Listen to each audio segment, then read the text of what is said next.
சங்கீதம் 5 1 முதல் 12 வரை. நெகிலோத் என்னும் வாத்தியத்தில் வாசிக்க ராகத் தலைவனுக்கு ஒப்புவிக்கப்பட்ட தாவீதின் சங்கீதம். கர்த்தாவே, என் வார்த்தைகளுக்கு செவிகொடும், என் தியானத்தை கவனியும். நான் உம்மிடத்தில் விண்ணப்பம் பண்ணுவேன். என் ராஜாவே, என் தேவனே, என் வேண்டுதலின் சத்தத்தை கேட்டருளும்.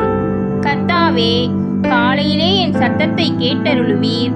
காலையிலே உமக்கு நேரே வந்து ஆயத்தமாகி காத்திருப்பேன். நீர் துன்மார்க்கத்தில் பிரியப்படுகிற தேவன் அல்ல, தீமை உம்மிடத்தில் சேர்வதில்லை. வீம்புக்காரர் உம்முடைய கண்களுக்கு முன்பாக நிலை நிற்க மாட்டார்கள்.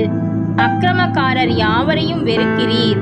பொய் பேசுகிறவர்களை அழிப்பீர். இரத்தப் பிரியனையும் சூதுள்ள மனுஷனையும் கர்த்தர் அருவருக்கிறார்.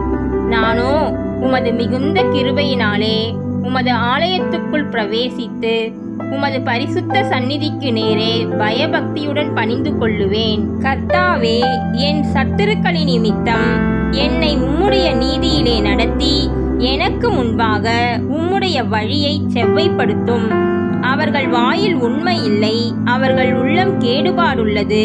அவர்கள் தொண்டை திறக்கப்பட்ட பிரேத குழி, தங்கள் நாவினால் இச்சகம் பேசுகிறார்கள். தேவனே, அவர்களை குற்றவாளிகளாக தீரும். அவர்கள் தங்கள் ஆலோசனைகளாலேயே விழும்படி செய்யும். அவர்கள் துரோகங்களினுடைய திரட்சி நிமித்தம் அவர்களை தள்ளிவிடும்.